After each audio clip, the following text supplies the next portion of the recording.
Good to start as part of my cue. Okay. So good evening and welcome everyone. I think we're all gathering after a busy day, perhaps for a very, very exciting topic. Welcome to Stopping Traffic, What Open Streets Means for Neighborhoods, presented by the Neighborhood Preservation Center. My name is Danielle Silich, and I, on behalf of the board, am just so thrilled to be welcoming everyone to this program this evening. Our mission at NPC is to support those working toward vibrant, thriving, and equitable neighborhoods and communities. And I think this topic just really fits right in there. It says it all. So just a few housekeeping items before we dive right into the evening conversation.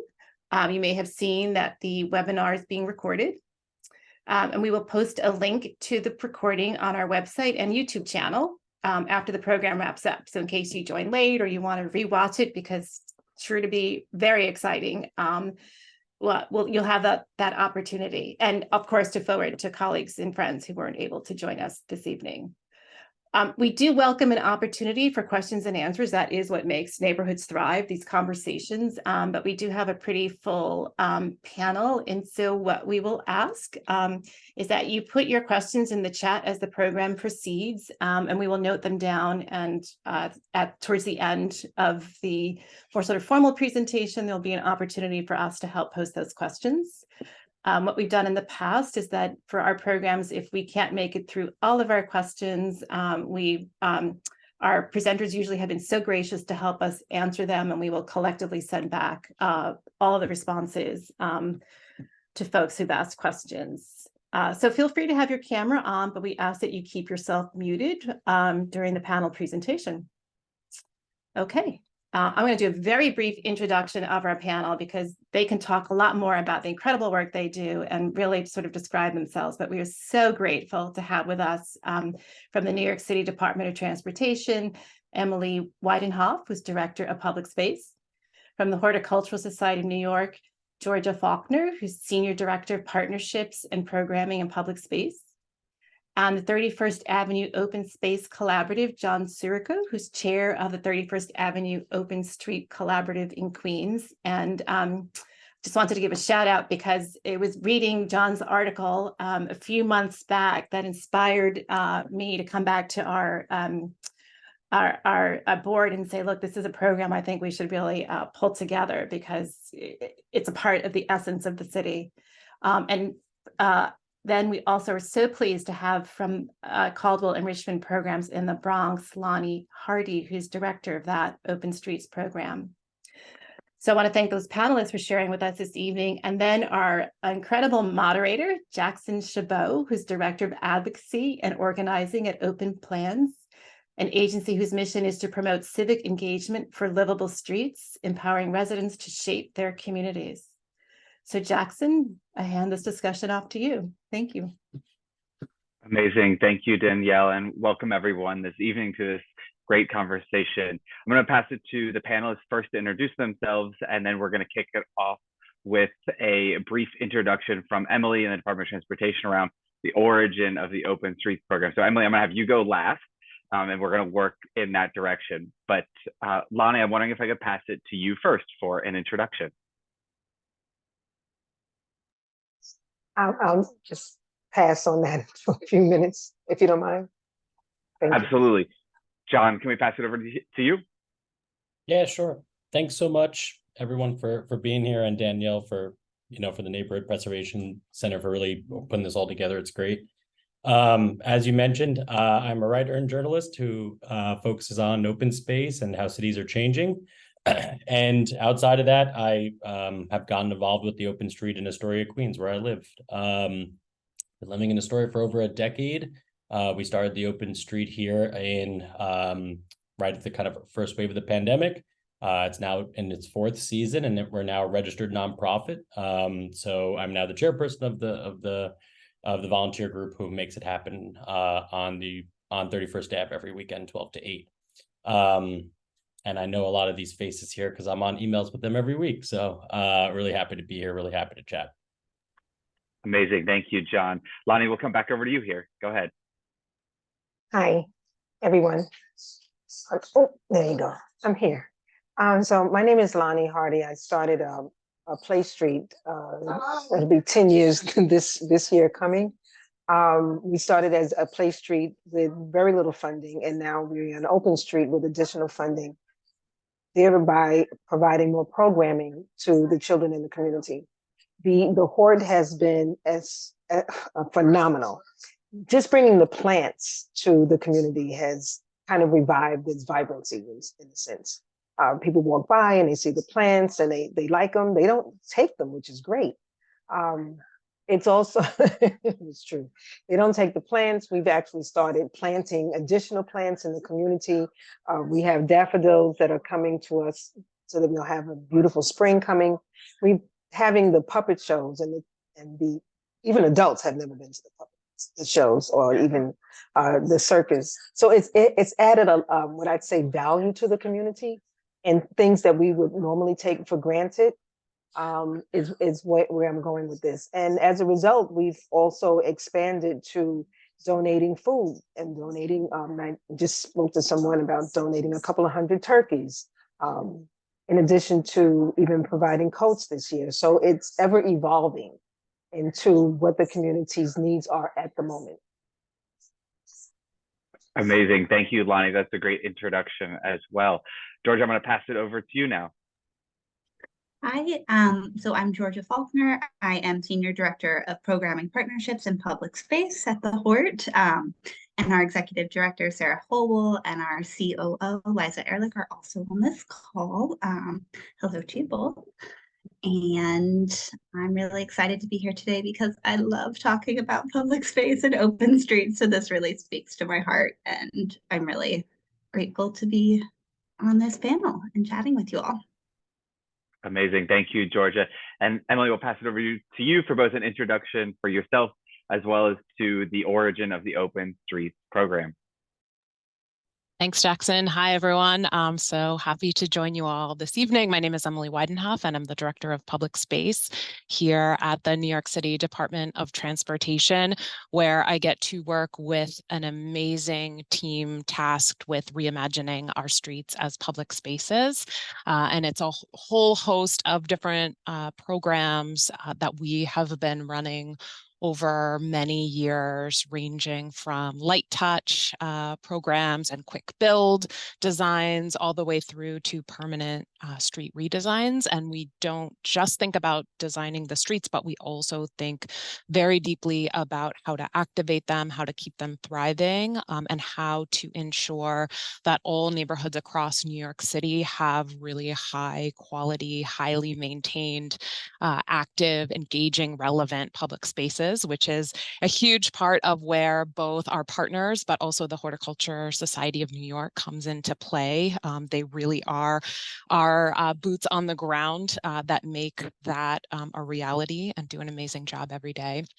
And so the Open Streets program was really a moment in time. It's very crazy as we all think back to it, how what literally felt like years and years, and it certainly put years on, I think, all of our lives and gave me a lot of gray hair. But at a time when our city was shutting down, we had a group of people here at DOT that recognized the resource and the value of our streets as public space. And we're really advocating to recognize all of the community partnerships that we had built over the years with neighborhoods across New York City, and really wanting to use this moment as an opportunity to trust and build upon these partnerships to allow communities across the city to close their streets to vehicles and to through traffic and open it to pedestrians and cyclists. For all of you who were in New York City at that time, parks were filled. Our tiny apartments could not hold our children and our cats and our dogs and our larger extended families in a way that felt healthy, both physically and mentally. And so in a very short time, we were able to work and really take a big leap of faith with a lot of trusted partners to test out this program. And before we knew it, we had this amazing citizen agency that stood up and massively transformed streets over the course of the pandemic. And I think ultimately changed the course of how certainly New York City, but also our country and the globe really thinks about our streets. And so we are, I feel like, in an incredibly exciting moment, and really interested to get into more detail about, again, what this kind of amazing collective effort got us and where we're going. Thank you, Emily. I agree. And it is really a collective effort. That was vigorously taking notes for all of you and keywords and so forth. So really excited to sort of bring it that way throughout this conversation. And at this point in time, I really want to continue to talk about that origin and talk specifically with these local examples of these partners that we have on the ground that you referenced, Emily, both with John and Lonnie, both in Astoria as well as in the Bronx and Queens and in the Bronx.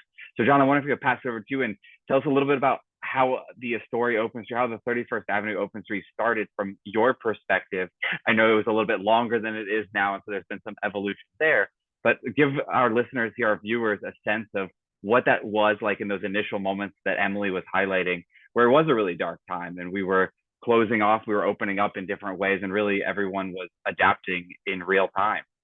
Sure. So thanks, Jackson. So I would first start off, so we were kind of in this initial batch of open streets that were approved. We were about, we went from 31st Street to 36th Street. We were 5 blocks long and access only at that time, but it's 31st Avenue is kind of this mixed corridor that has a decent amount of traffic on it.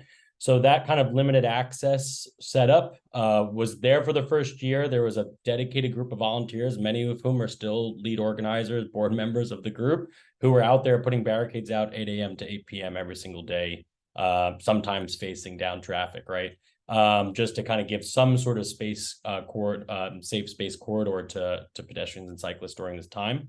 And also in an area of Astoria, Astoria gets rated one of the lowest districts in terms of parks and open space access. So it was the true corridor to be able to just go outside. And then we changed things about a year in. A year in, we decided to shorten it to 2 blocks and keep it to a kind of restaurant corridor where there's a lot of activity, and also change it to what's known as a full closure, where you don't have limited access traffic. You're just doing kind of like you're making a pop-up plaza essentially. And we kind of realized that you have to affix the open street to the kind of local setting, and we really felt like seating and programming really kind of reflected the Astoria culture a lot more. And also this specific corridor just it's one of the main east-west bike corridors. There's a lot that's going on that we had to kind of change our setting to kind of get used to. And we've been doing that same model now for 3 years, and has really grown into its own being. Now we have a bike corral, now we have a mural, we have planters. I heard Lonnie speaking so nicely about the Hort. Same thing, we have these, I just passed them on my way here, gorgeous planters. So we've really brightened up these 2 blocks with public art. Some kind of traffic calming measures and some beautification. That's a great highlight. I know we've got some friends from North Brooklyn in the audience this evening, and I was getting real-time updates today of some of the plantings they were receiving from DOT and the Hort today. So much fall love is in the air, but we'll come back to that in a little bit. Lonnie, I want to pass it over to you. I know you mentioned the children, which is, I think, a focal point of your work with Caldwell, as well as the Play Street and some of the evolution there. So I'm wondering if you could tell us, the audience here, a little bit about that evolution from the Play Street to the Open Street and this moment in time. For the most part, we always focused on the youth, because during the months of July and August, this community, for the most part, doesn't have funding to go on special trips. So we started just a place to have the youth to go. And because it's one of the poorest neighborhoods in New York City, if not the poorest, funding was always an issue. So we was always trying to, create funding in order for us to be able to have school supply, not school supplies. We did that this year as well. But just to be able to have supplies like basketballs, things that most of us will take for granted. We needed it, whether it was a jump rope or a basketball or a court or whatever it was, it didn't matter. For the most part, it was always a need. The summer youth workers usually were assigned to us through the Children's Aid Society. So that made at least paying someone an easy fix. But it was just the day-to-day. Well, what do you want these kids to do if you're not giving them something to do? So we created different strategies. For instance, education, playing around with sight cards, and the flashcards, that's what they call it, flashcards. But different types of activities, learning how to play steal the bacon. So all of those little things we would just do. Then we had to shut down for COVID, and the amount of negative activity had increased. So you can read it in the papers for the most part, but I felt personally like I was losing my kids to the streets, and I said, no, we can't do this. And sure enough, here comes a phone call, and someone said, well, we're creating an open street, and should be able to help you. And I go to the biweekly meetings with Jim and John. The meetings, I feel like I'm part of a family. Like I have this open street, open space family now. If I have a problem, I know where I can go. But we have, since we've opened, during the months that we are open, we don't have a problem with someone fighting or negative behaviors, if you would. So for me, it's been a blessing. For the community at large, it's been a blessing. People will know, well, if I don't find my child over there, I know they're going to be here. And I know we're at one small block, but this one small block, it has made a huge impact. And I'm sorry, but we have been able to accomplish things that we were never able to do before. And we're actually now visionaries. What do we want to do next? Do we want to have an artist come out? Do we want a band? We've had jazz bands come through. People in the neighborhood, they appreciate it. Even if they just walk by and just say hi. We even started a crochet class. Like, who would know this? So, and it's incremental. Is it going to evolve? Yes, it has to. It has to, because everything evolves. The weather doesn't even stay the same. Hopefully we won't get any more rain, but it absolutely has made a difference in so many people's lives, and it's exponential. So it's not just one person, it's the families that are impacted by the changes. And excuse me, my mother's on the other line. She's in the background. I'm sorry. No, that's great, Lonnie. Thank you for highlighting all of that, and I appreciate everything they're pointing out there, especially the family nature of both with the children as well as the relationship as a result of participating in the program and the evolution.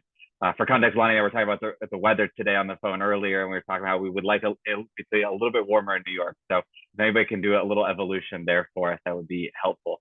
But Lonnie and John both mentioned really important points about the day-to-day and week-to-week and month-to-month management and evolution of their open streets. And so I'm wondering if I should bring all of our participants into this portion of the conversation to talk each about your different roles in the management to ensure the open streets are successful. So I'm wondering actually if I could pass it over to Emily and Georgia to talk a little bit about maybe both specifically for 31st Avenue as well as for the Jennings Open Street. What does that management look like, and what does your say week to week or day to day or month to month involvement in the management of the open street and ensuring that it's successful from each of your vantage points look like? And then we'll come back to Lonnie and John at some of the things they do as well. So Georgia, since we're talking about the weather, we're talking about the plantings that you all do, and Lonnie is highlighting all the beautiful plantings. I wonder if I could pass it to you first. Sure. I know, Lonnie and John, thank you so much for all the kind comments. I will pass those on to our incredible teams that make those beautiful things happen. Operations speaks to me because there are so many different types of open streets throughout the city, and DOT is so phenomenal at making sure all of the community partner specific needs in those operations are being met. And then our job is to implement and make sure that that runs smoothly in the wild world that is New York City. So that's everything from getting crews on the ground to set up barriers at 7 a.m., 8 a.m., 9 a.m., at 10 a.m. at different streets across the city, as well as cleaning along these spaces, seasonal plantings and all of those planters. Really answering questions is a big thing our crews on the ground do. So making sure they're familiar with what the site is, what's going on there, what the hours of operation are, even on the days that crew member might not be working, and making sure that what DOT's vision and the community partners' vision is for that space is actualized operationally. Awesome. Emily, can you weigh in on that too? Yeah, sure. I mean, I think one really huge transformation from a lot of the kind of maintenance and operational and programming work that we did pre-Open Streets, which was, specific to either a kind of very permanent space or a very kind of light touch pop-up event that maybe happened, 3 to 4 times a year. And we really had to kind of stretch our resources and our creativity. And the Hort did an amazing job kind of brainstorming right along with us in terms of how do we actually provide the resources for what were kind of a very different typology of public spaces throughout the city. We had, everything from a tiny block to the 1.3 mile open street that we have in Jackson Heights. So figuring out all the details of how do you actually staff and manage resources across such a diverse scale of open street locations, but then also the typology, which was, we were using what we had and what we could scale up quickly, which was the imperfect French barricade, or, people know it as the metal police barricade, which is again, like a less than perfect tool. And so really trying to manage a space with something that's so easily movable by motorists or other folks using the street, to also just wanting to actually think about what the barricade means and how we can be more welcoming and accessible, both in terms of perceptions, but also like the physical thinking about communities with disabilities and how we are really creating spaces that are inclusive and accessible. And so a lot of what we think about is a really diverse portfolio of assistance. And so the Hort is able to provide an amazing amount of really diverse resources to help these spaces. But we also think about funding, wanting to be able to get money directly to partners to let them be able to manage and make decisions on, how their unique neighborhood setup works. So many of these organizations were volunteer organizations, so didn't even necessarily have a mechanism to receive city funding. So a lot of what we think about as well is how do we align resource with who can do it best? And so where can kind of the city step in and provide resource and make our bulk purchases of the planters that the city part is the boring part, the Hort part is the beautiful part. And then also be able to get resources, technical assistance to a diverse set of partners so they can be doing a lot of the really meaningful and relevant programming and connecting with civic and cultural organizations in their neighborhood, and doing what they do best and what the city could never do in any kind of meaningful way at such a large scale. So it's an a very huge challenge in a city as massive and diverse as New York. And so I think the other piece of the puzzle that we are really thinking about is from a design, a physical design standpoint. How can we move beyond the barricade? How can we really think about designs for our streets that will help self-enforce slow speeds for vehicles, make it so that we don't need community volunteers pulling, massively heavy barricades across their street at peak traffic times. So a lot of, I think, the really important, meaningful work that will really be showcasing over the next year, and that you will start to see in a lot of the designs that we have rolled out over the past couple months have been really focused on how can we ease some of the operational hurdles that our partners are having, and really start to think about the comprehensive design of the streets to help with long-term management and maintenance.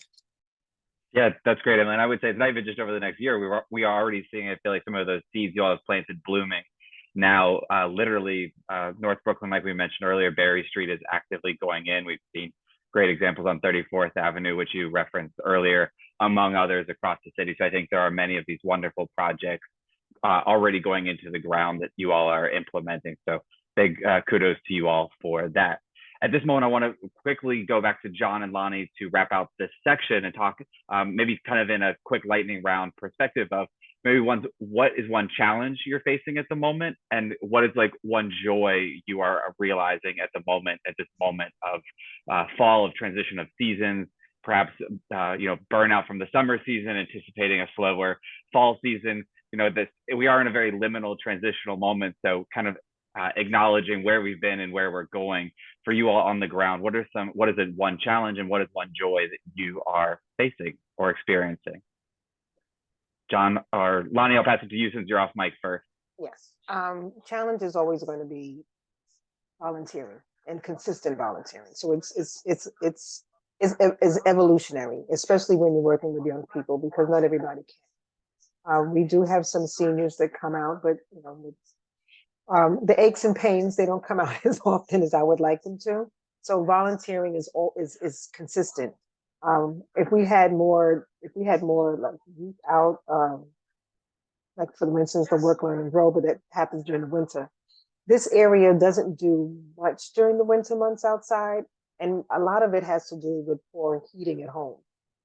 I get a lot of complaints about people not being warm at home. So if I'm not warm at home, I'm not going to go outside and be cold as well.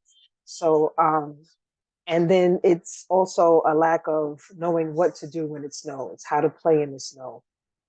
We're evolving into telephones, and kids don't go out to play in the snow. Years ago, they would take a cardboard box and move the snow and play basketball. You would be outside, just being outside, but they've evolved into this, what is it, 6 inches? So that's part of it. I see the open streets expanding throughout New York City. If you guys can do this on Amsterdam Avenue and Fifth Avenue for weeks at a time, it is not going away. Problem is where do we get the funding? And at some point we may have to go, someone had mentioned philanthropy as a way of making sure that this project, if you would, and it's still in its infancy to me, begins to expand. We as a people need to kind of get away from cars. I know Ford doesn't want to hear that, but we need, from climate, from health reasons, we need to start moving away from cars. And I think this is really a wonderful way of taking back your neighborhood, because it was always, we have to make sure we have parking. We always have to make sure we have parking. We don't have to have parking. We don't have as many cars. And we can get outside and do things. And I believe that this is eventually going to get started. We don't have horses like we used to. Streets are not paved with cobblestones, even though they're really expensive these days. But these things happen when people embrace, people become a part of the neighborhood, and knowing that they can make a decision that is positive where they are. buy paint for your house, you make this your home. When you step outside, it still should be your home. But we got away from that because we needed a parking spot. To me, that's just my viewpoint. But I really think that this is not stopping. It is, and Well, every you know what? neighborhood is going to be different. I couldn't agree more. And, I'm a believer in that vision, Lonnie. And if you run for mayor, I'll vote for you. So I think that Move that could over, be Adams. your campaign platform in the future, if you like. John, what's your challenge right now, and what's your greatest joy or success that you're relishing in? I think the rose and thorn question. I mean, you'll find that all the open street groups share a lot of the same struggles. So echoing everything that Lonnie said for sure. I mean, burnout's very real for sure, especially because the end of the season is our busiest. So we have Halloween coming up. We have like so many vendor fairs. We throw a huge holiday market. It's like after 6 months of going every weekend, our last 3 months are the busiest typically because it's like the perfect public space weather right now, right? So like besides this last weekend, other than that, but so like burnout's definitely real. I think we still struggle with 4 years in, I think we still struggle with convincing the businesses, that, in a neighborhood where 70% of residents do not have cars, that foot traffic is their main source of income. I think we still have a hard time convincing folks that. We can have events that bring hundreds of people to the street, but we're trying to convince folks that are thinking that they really need car access. And even if we show that year after year after year, every single weekend, we still have a hard time convincing folks. That can be quite real. And then I would say, the last thing I would say is that like there's hindrances, right? We still have a lot of city operations that could be made easier for volunteers, whether it's permitting, which goes through a different office than DOT, concessionaire permits, which is for vendor fairs. There's all these different permits that you'll need to do a lot of things, and they could be hard to do. Sometimes we have miscommunication with the precinct who will ticket people, even though we canceled for rain. So we have all this kind of interagency things that as volunteers, it falls on us because we're the main sources of contact for these businesses and these residents. And we still struggle with that quite a lot. And it's something that can be difficult to wade through, but gets better every season, but still is a struggle. And then I'll start with the thorn first, the rose, because the open street makes me happy every day.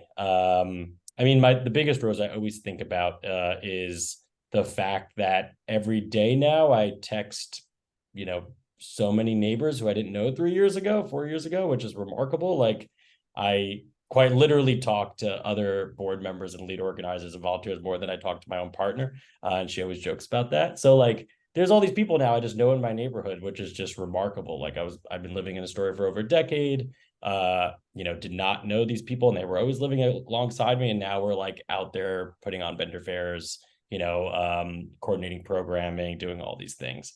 And that brings a lot of warmth to my heart. It's also just made me feel so much more connected to Astoria when I go, I see people on the street all the time that I just know from the open street, which is crazy. And I think in a time where we can feel so isolated and not feel like we have a place to express ourselves or go and enjoy, public space, to have that connection and see people on your street, which we know studies show that makes you happy, right? And having like just even saying hi to a neighbor, it makes you happy. That brings a lot of warmth to my heart for sure. And I think now, one last thing I'll kind of just end on is last year we actually took November off. And we can't do that this year. I mean, we're not going to do it this year, but we can't do it this year because there's so many requests to do programming in November. We'd have to tell all these people, after last year where we got so many complaints, why are you stopping in November? What happened to the open street? We now have vendor fairs booked. We now have performances booked, things like that. And the community has really felt ownership, to really echo what Lonnie was saying. I mean, like, has really found this to be their space, in a place where I don't think a lot of, there's so many people in the city that don't feel like they have a place to go that doesn't require a purchase, right? And the lack of a third place. And I think now there's been such community ownership of this space that it's kind of grown into this like being of its own, where like we can't say no to all these people now because we get all these requests every day to throw programming and do stuff. So it's kind of like cats out of the bag kind of situation, which I think is incredible to see. That's true. And we haven't had an appearance from John's cat yet, but maybe we will. The cat is out of the bag in John's apartment as well. Before we go, Emily, to you and Georgia, I want to call in Yaliz from one of Lonnie's colleagues with the Caldwell Enrichment Program to speak a little bit about the youth perspective of these joys, because this is a central tenet of community. It has been a word we've used multiple times. Children, family has been used. And so before we talk from a historical view, Yaliz, I'm wondering if you could tell us a bit about that, from the joy from the youth perspective and some of the things that you've appreciated from the Jennings Open Street and the process. Can you hear me? Yes. Okay. Hi. So my name is Arna Yalis Esparra. I worked during this summer with SYP with Miss Lonnie. And I got to the joy of meeting her and being able to experience how it felt to be in an open street. As an immigrant from Puerto Rico, I was very exposed to open streets in Puerto Rico because we have programs that allow us kids to go outside and stuff. But when I moved over here, I never had like an opportunity to do that. Only in like after school programs and such like that, but not like in an open street or near your neighborhood. I'm sorry. And so when I got to do it this summer, I felt so like shocked of seeing new people that they were in my community that I never met. And so like being able to experience to play around with kids, just being kids, is what brings the joy of me. And that's why I was communicating with Miss Lonnie to do more community service with her, because I felt the passion of trying to connect with my community and do as much as possible to continue to help others. Because I currently am in college for my pre-med degree. So I have a vision of helping others, of becoming a doctor. But I can also help others in my community, showing them, oh, these are some skills that you need to learn, like CPR skills and other things that we can do as like, you know, helping, oh, what will you do when you have a wound or something like that? So such things like that made me inspired. And as well as my mom being a social worker and trying to help immigrants like us to come and be like, hey, it's okay, we have help here. It also like all connects in a way. Everything connects, and being involved with your community is so beautiful, and seeing that there's no negativity whatsoever. It's just happiness. It's just kids being kids, which we don't have a lot of that. Yeah, thank you so much. No, thank you. That's an amazing experience that you're describing, and I really appreciate how you've gotten involved and sounds like continue to be involved in the open street as well, and giving back to the neighborhood and to your community. Emily and George, I want to bump and over to you now and talk a little bit about how things have changed, how they're updated. Emily, you spoke a little bit about this earlier in the process. I'm wondering first if you could tell us a little bit about how how the city's thinking has changed its process, about the community needs, both for the Open Streets program, but maybe even taking it a further step back, since you've been at the Department of Transportation for almost 15 years now. I think 2010 was what I saw recently, and we're even could go back to like the One Plaza Equity program, and really looking far beyond the origins of open streets, but really all these seeds are planted at some point, and now they're sprouting, they're growing, and how things have changed from what you've seen over the past 10 to 15 years. Yeah, I think we were very fortunate that when I joined DOT and this program was kicking off, it was a very sophisticated rollout. There was already thought about equity and resources and working with communities and building partnerships and thinking about the operational pieces of the program. So again, we are really standing on the shoulders of giants in a way, and very fortunate that all of those pieces were on the table. I think it's been amazing to really see the just massive expansion and growth of our work. And, we got to a point where we had very clear priority areas in New York City about neighborhoods that were low to moderate income, that lacked open space, that were clearly good neighborhoods because they had proximity to transit. But as we looked at a map of where our priorities were and where our public spaces were, we were not seeing a map of public spaces where we need them most. We were seeing a map of where we had strong partners across the city. And so that was really one pivotal transformative moment where we partnered with the Hort and launched our what has now become the Public Space Equity Program, which this administration has very graciously funded and is a very huge expansive program that will really help deliver maintenance, resources, technical assistance, all of that beautiful horticulture to a broader set of communities across the city. We have seen with the kind of light touch, low hurdle of the Open Street program, we saw our geographies really expand, and we are now working with more communities all across the city more than ever, but there are still big gaps, and there are still neighborhoods, who have a whole host of challenges and, longstanding systemic inequities that make it incredibly challenging to do this work despite the resources we bring to the table. So that continues to be, one of our greatest challenges is to continue making sure that this fantastic tool that, you're hearing from John and Lonnie and others about what it means for their communities, like making sure that all communities have access to using this tool in a way that they feel like will help and benefit their neighborhood. I also think a huge part of how we have changed and continue to evolve is we've really moved beyond the binary of the street is either open or closed, and we really have a much more sophisticated gradient of both street designs, but ways we manage streets.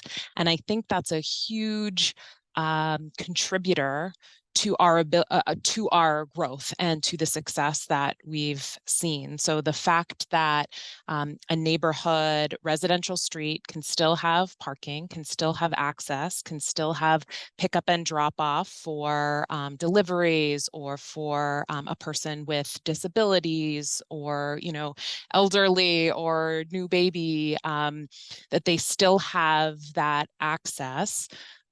While overall the street is calm, there's limited traffic, the vehicles are driving slowly, and this is a place that the community is connected and invested. So if they want to hold an event, it again has been amazing to see, pre-pandemic, you would have thought of having your kid's birthday party at a park. And now New York City thinks about having their kids' birthday parties on their street, which I think is an amazing, amazing evolution and a really, again, giving the agency and the stewardship of our streets to the neighborhoods and the communities, which just has, really incredible benefits. And the last thing I'll say is it has also allowed us to think about pedestrian and bike priority street design in purely residential neighborhoods. That was, fundamentally our plaza program and street seats program and, other programs started with a real focus on the kind of eyes on the street, business corridors, where there are already lots of people. Let's be building these spaces. And the pandemic and the Open Streets program specifically has shown tremendous demand from residential neighborhoods for pedestrian and cyclist priority corridors. And that for us has also been a very exciting and really big challenge that has really, I think, yielded some exciting design and kind of reimagining of our streets. I think that will continue to shape New York City. That's excellent. I think that's a great segue to Georgia as well, and thinking about the a narrative shift over time for the Hort from the Plaza program to the Open Streets program to commercial areas to residential areas. And it is a really complex array, as Emily's pointing out, both geographically across the city, across language access, across, say, naturally occurring retirement communities, and really some of the different challenges and opportunities, as Emily was just pointing out, that exist in every neighborhood. And you all, as Emily pointed out, are the boots on the ground. So what has that looked like for you all, and how has the Open Streets program, how have you all shifted your thinking to reflect those differences in the Open Streets program and locations? Yeah, I mean, so the Hort, we're a 120-year-old organization, and we've experienced a lot of changes over that time. But we really have remained committed to the central idea of connecting people with plants. And the ways in which we've been able to accomplish this have grown as there's been a greater focus on public space and the new spaces and new open streets, all of those areas. So having worked with DOT and public plazas for many years, providing horticulture, maintenance and operations, technical assistance, and working with community partners, the expansion of open streets allowed us to kind of replicate those same services to these spaces, adapting to their different needs, but focusing on those kind of three core areas. And further our mission of improving human lives through horticulture. So in the past 2 years and working in open streets, we've been able to bring 500 planters to these spaces, including the 100 going in at Barry the next 3 days, which are very exciting, getting a lot of shout outs there. And we get to support DOT and folks like John and Lonnie and all of the incredible community partners throughout the city in creating green public spaces in all neighborhoods throughout the city, and making sure that no matter what neighborhood they're in, they're cared for as well as any other space in the city. So they're kept clean and green for anyone who wants to use those spaces. Additionally, it's opened up some new opportunities for us. We have a really strong commitment to training people for jobs that grow and sustain those green communities. And through our expansion of work into open streets, we've had so many more opportunities for creation of those jobs, which has been really exciting because folks get to work in new neighborhoods, or they get to work in their own neighborhoods. And I have staff that have come to me and said, well, I want to start an open street in my neighborhood. How can I do this? And we can help them with that process. So we get to further those thoughts and ideas, both for other folks and also for our staff themselves. Amazing. Thanks for sharing. I think that's a really inspiring vision when you all provide people the plants and provide people the greenery and provide people the stewardship. It's almost like a self-fulfilling prophecy, and it's giving unto itself. And I think it definitely induces more people to want to participate. So it's great to hear that some of those people are also people that work for the Hort as well. It's a really exciting prospect. That, of course, does not go out with a lot of labor work, and especially around design, which we touched on very, very briefly at the beginning of the conversation. I want to dig into a little bit more here. And so, Emily, kind of going over to you first, you mentioned beyond the binary, and I think really talking about nuance and flexibility and some of those design permutations that you all have developed over the past couple of years. One of the questions I've written down here, but I don't even know it's the right one necessarily, but are open streets what we need right now? And maybe it's kind of like a where we're at point in time look, as well as where we're going. I know there's street improvement projects, for example. There's evolutions of open streets like John was talking about with 31st Avenue, where they actually scaled back spatially a little bit to redefine who they are and have, I think, a great product at the moment. So we're seeing both expansion, contraction, transience, permeance, all of this kind of shape-shifting and amoeba-like evolution. So I wonder if you could speak to that from a design perspective and some of the things you all are thinking about.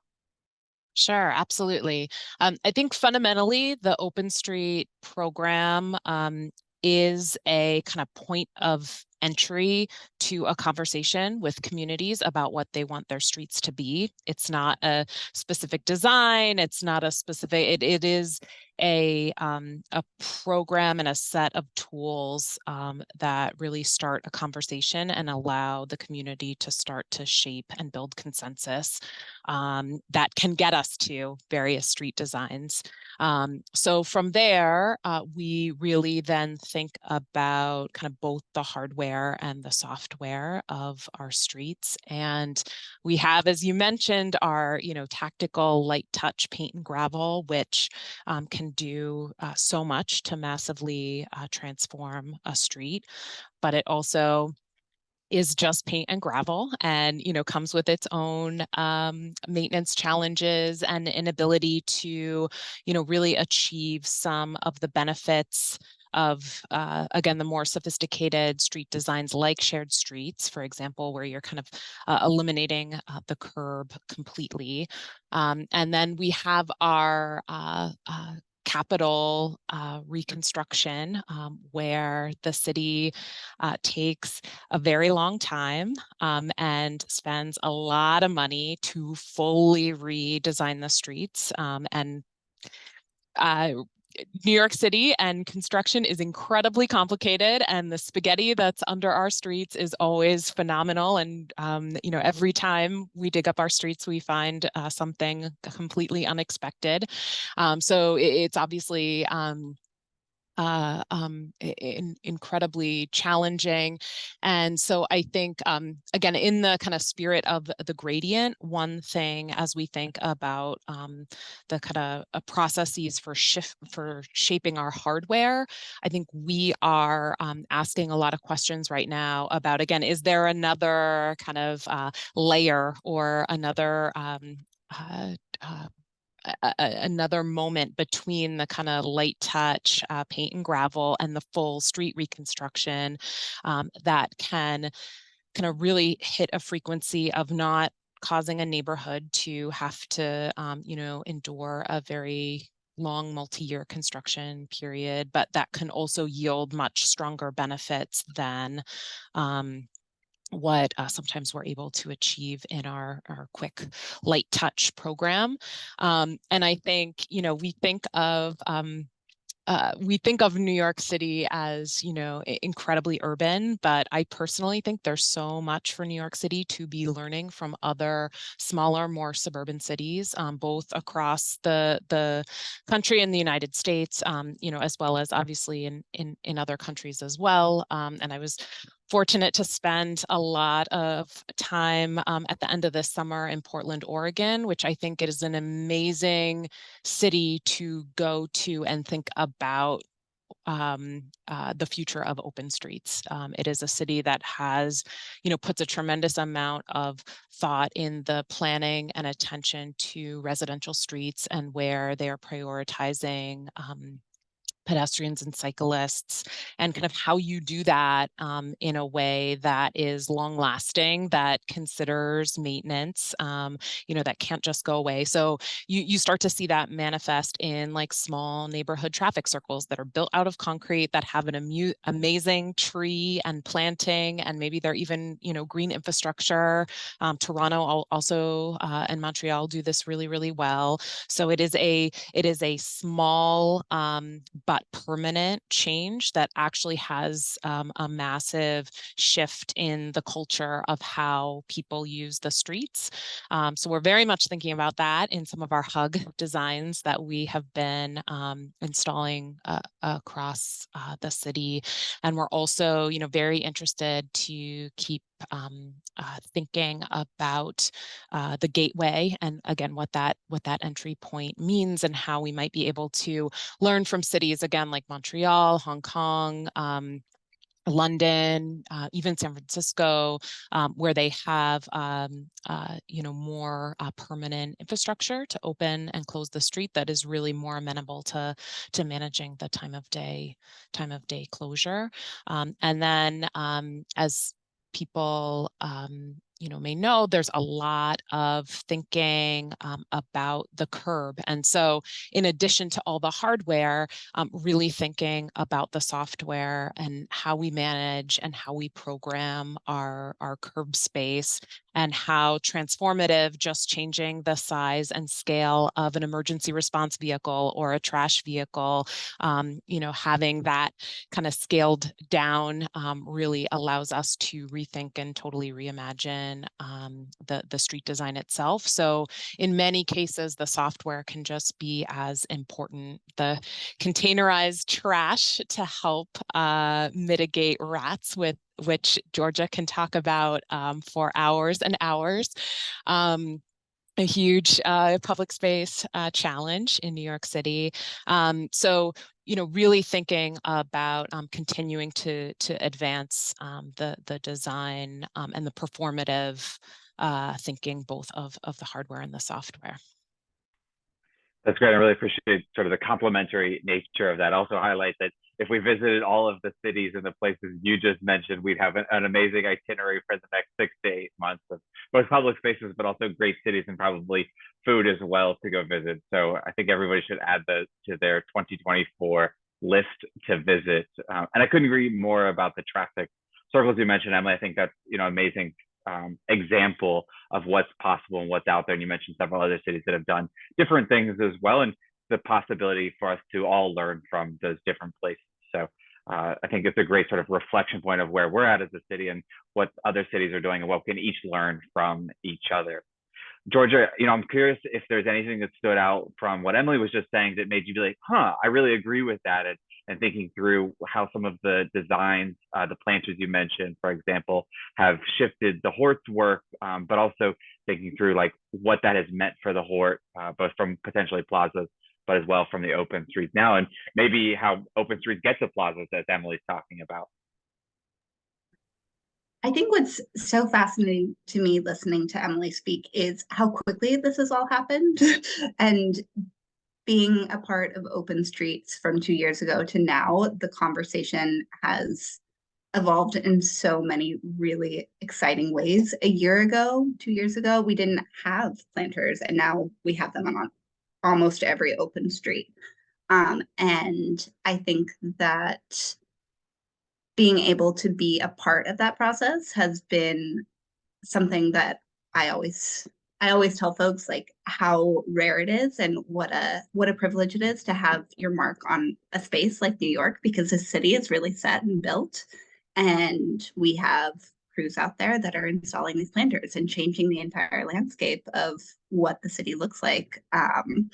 So I'm just really privileged to get to see what has happened over the last 2 years and be a part of this, and also just so thrilled that planters are a part of these designs, and they're so popular and beloved, both by DOT and the communities, based on the number of requests we get for planters. I know that they're very well received by community members, so it's been very, very cool as an organization like the Hort to be able to be a part of this design process in that way.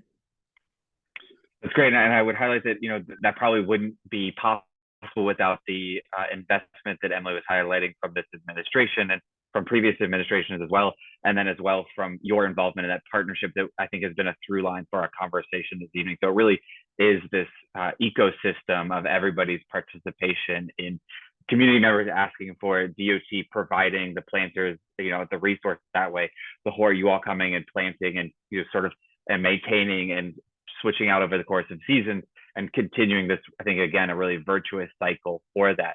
So we've talked a lot about the past, we've talked a lot about the present, and we've talked a little bit about the future. So I wonder if we could talk in our closing time here a bit more about the future and bring Lonnie and John back into the fold here. And so, John, you mentioned kind of two things earlier. One, that there's been some burnout from the summer season, which I think is natural for anyone who does week-to-week work. You've also mentioned that the community is asking for more, and they are saying, we want more programming. And so the question on a broad scale, but for you and for Lonnie, is, are open streets sustainable over time?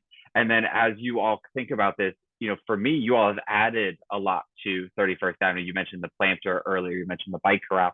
And maybe in that sense, what is a bit of the vision for 31st Avenue looking forward? Yeah, there was a post-it note. We had a big city workshop with DOT a couple of weeks ago about 31st Ave, and I'll talk about the project in a bit, but there was a post-it note from someone in the community that said, I want the open street every single day. And I was thinking about, as a volunteer, like, that would be tough to do, but amazing. And it should be every single day, of course. And Yeah, so the future of 31st Ave, what we've been kind of thinking about, I mean, we've seen a huge demand, right, for programming every single weekend, every weekend of the season, there's stuff going on, and more and more and more. And, just shows there's such a latent demand for this kind of space in the community, right? The future of 31st Ave, we're kind of part of this bigger conversation right now about 31st Ave. We don't really have a safe east-west bike lane in the community. And there's been kind of talks about 31st Ave for some time because it connects a lot of different communities from the waterfront to other communities in East and Central Queens. So kind of thinking about this larger redesign of this major corridor and us just being 2 blocks of it. But we really see every weekend we kind of show people what this could be. We, kind of to Emily's point, like Open Streets is this iterative design process in so many ways. You're showing people what it could be, even if it's temporary, 12 to 8 Saturday and Sunday. And we really feel like that prompted a conversation in Astoria to think about 31st Ave more holistically. Yeah, and I think in terms of growth and keeping it sustainable, I mean, one of the biggest boosts for us sustainability wise is when we got the help from the Hort, for sure, right? Because like the first year it was volunteers going out there doing barricades, doing maintenance, doing all sorts of stuff, which is hard to ask. I think also folks had a lot more time in that first year of the pandemic than now. We know that, right? And then, the minute we got the Hort's help, we could completely just focus on programming, which is what I think volunteer groups do the best, right? We know the community, we know what folks want. A lot of the times the volunteers are also the organizers of the programming. And by just lifting that logistical operations burden off of volunteers, it allowed us to really grow and really focus on programming and activating the street. So anything like that can lift that burden, whether it's funding, helping with the permitting process, helping with operations, and kind of lift that burden off of volunteers, and kind of go beyond the barrier, as Emily was saying, I think really helps us with sustainability.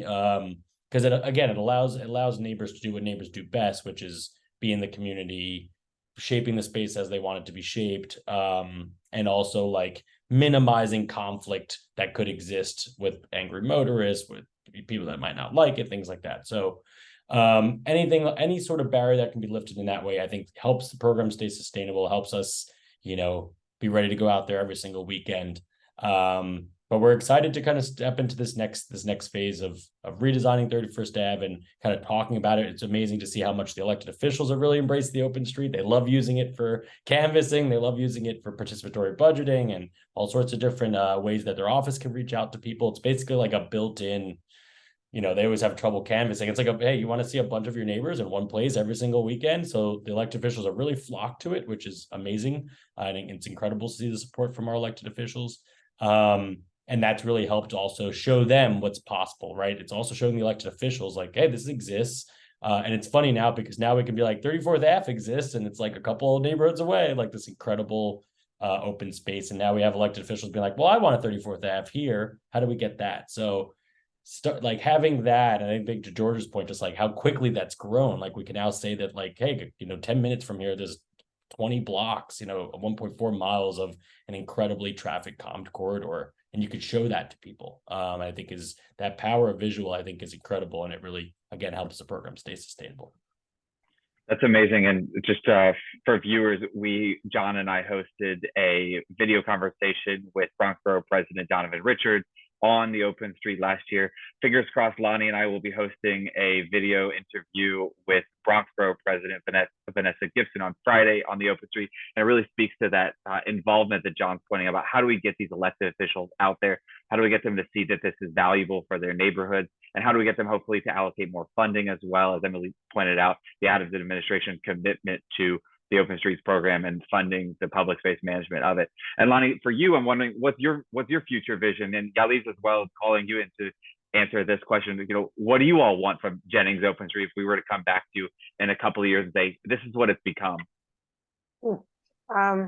Additional programming and timing. We have a lot of people who work times 2 or 3 jobs. So their time is limited, but they just want to come through and just, sometimes just sit down for 5 minutes and relax. And then they go on their way, shopping carts and all. I would like to see it expand. We have the Grand Concourse, we have 3rd Avenue. What's nearest to us is Boston Road. Louis Ninier, which is where there's a company called Wedco.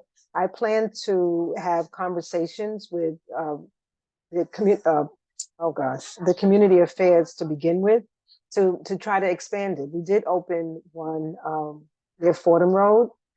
Georgia has started it with Brother K. That's what I call him. And so we and it's successful in that particular area. I mean, it's not far from the highway, and it's a lot of people in the area, and they've been very successful. And I've wanted to actually expand in our community.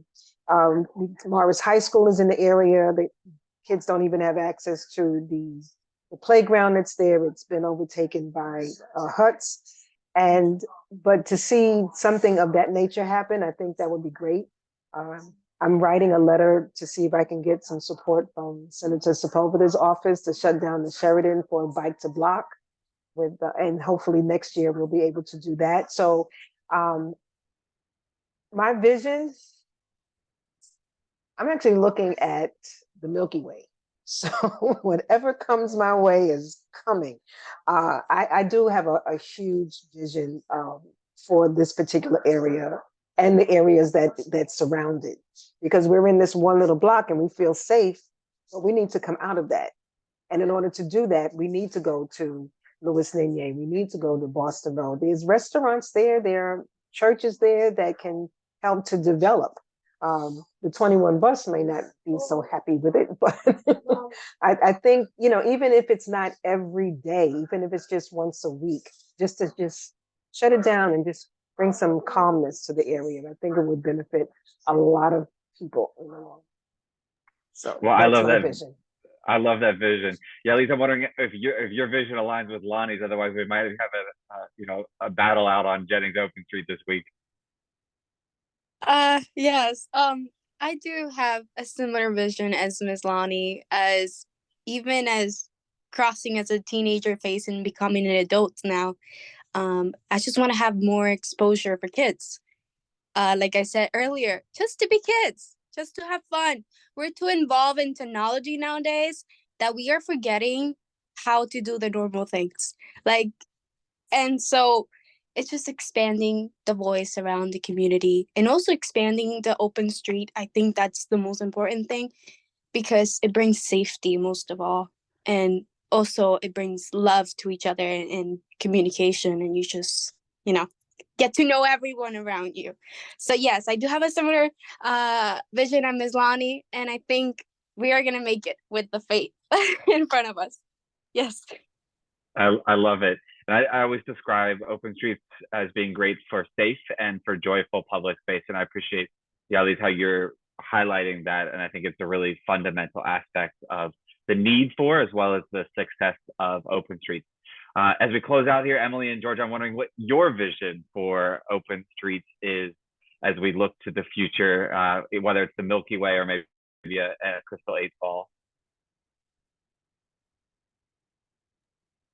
I just want to hear more folks like John and Lonnie talking about their open streets, because I think the more people we have that are passionate about this, the more successful we can all be collectively in the city. Of course, I also want to bring planters to all of these spaces and green spaces all throughout the city. So I'm in. I think, a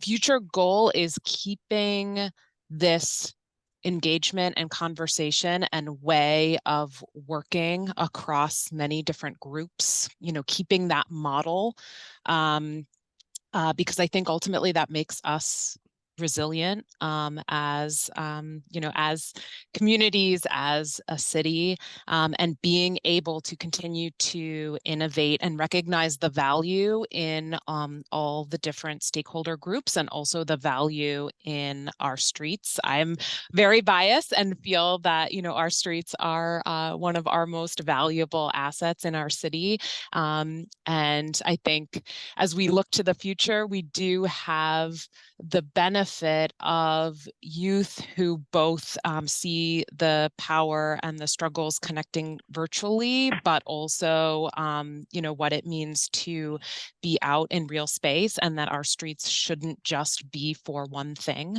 They should continue to meet meet the needs. And I will say that I'm incredibly encouraged by the literacy and dialogue about street transformation that has kind of really, really advanced over the course of the pandemic. And John, I think you were saying this. We see the same. We encourage all of our colleagues at DOT, no matter what street project they're doing, to come and just present that work out on an open street, because that's where people are. That's where people want to be talking about this stuff and are super engaged. And you just get a lot of really amazing dialogue and feedback.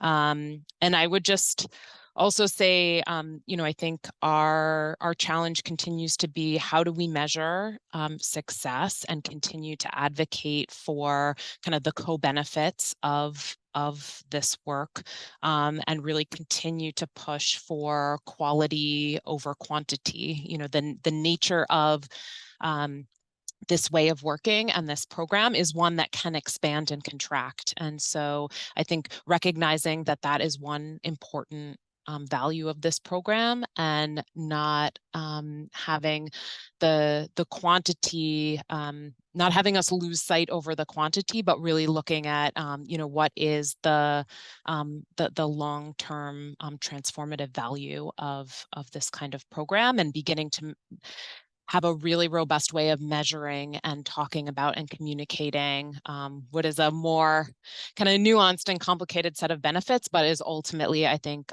yielding a tremendous quality of one of our greatest resources. Couldn't agree more. I think that brings us almost full circle to the topic of our conversation tonight, and the framing from the Neighborhood Preservation Center, what open streets mean for neighborhoods. And neighborhoods shift over time. They grow, they contract, they evolve. People grow older, children grow older. There's more children in the neighborhood. And really the way that we see ourselves as a part of that, as we exist as a part of that, changes over time too. And so I think that's a beautiful reflection of the Open Streets program and what that, again, means for neighborhoods. So Danielle, do we have time for a question, or do you want to provide the question? We have a time for it. There was one question that was floating out there, and then maybe it is getting late. I think you asked and touched on so many points. I don't know if this is a quick question to answer, but the new chief of the public realm, I think there's been some questions floating around. There's sort of, what exactly is that position? What is that vision? And just that added reinforcement to see that there's actually city funding for our streets in this capacity. Totally. Emily, since you are representing the city in this conversation, I'm wondering if you wanted to comment at all on Yating's role, the new chief public realm officer, new maybe in quotation marks as of about February, but just wondering if you want to weigh in on that and chime in at all. Yeah, absolutely. For those who don't know, Yating Liu is our commander-in-chief of the public realm, and plays an incredibly valuable role in, I think, again, this helping to identify value and co-benefits, and really have a focus on outcomes, and kind of delivering on one of the mayor's mottos of working smarter, not harder. And so there is not a single city agency that doesn't impact the public realm. And so I think she, plays an incredibly critical role and represents and brings a voice to this value of, we should always be thinking about the work that we're doing as a city and its impact on the public realm, and how can we shape and support each other in the different agencies with different missions, and always seeing that kind of Venn diagram of where we meet and where our work can be leveraged and strengthened by thinking about the outcomes in the public realm.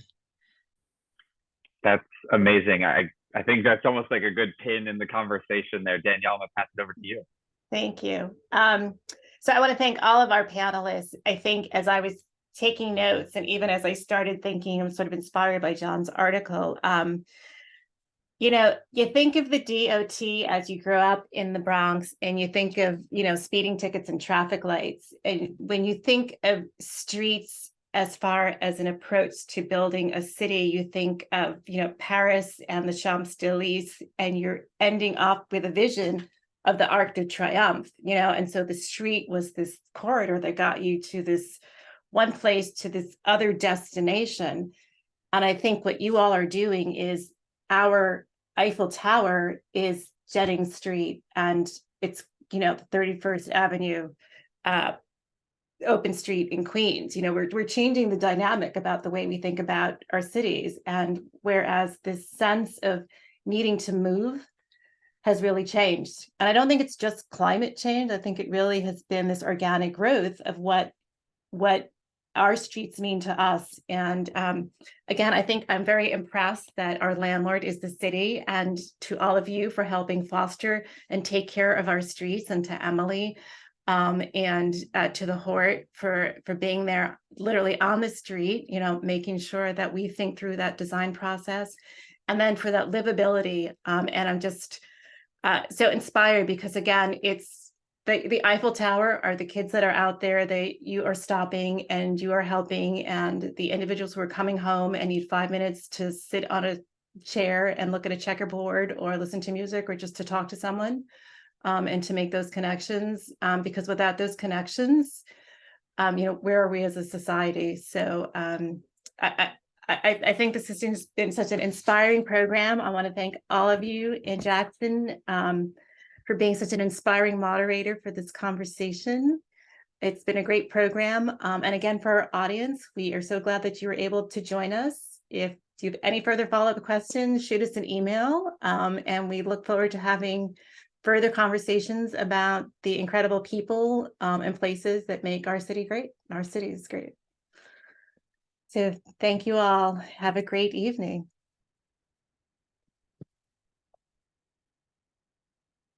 Thank you.